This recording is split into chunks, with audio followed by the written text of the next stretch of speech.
aka, mana Galvo kipar sarchalarimiz ko'chirib olib chiqildi. Bo'ylariga keladigan bo'lsak, bo'ylari 3 metrdan 3,5 metrgacha juda ham ajoyib hid chiqarib turibdi. Ko'rinishlari oppoq.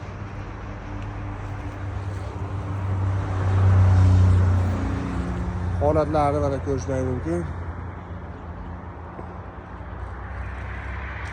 Nesli Galvo kiparslar oldiga shunaqa limonli hid chiqarib turadi. Kimga kerak bo'lsa, bemalol aloqaga chiqaverasizlar. Mana yonida bansak shaklidagisi ham bor, to'p-to'plik.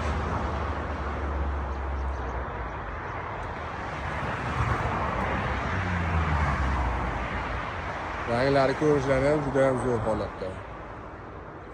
Kimga kerak bo'lsa, bemalol aloqaga chiqaverasizlar. Vodiy bo'ylab dastavkalarimiz, ekib berish xizmatlarimiz bor.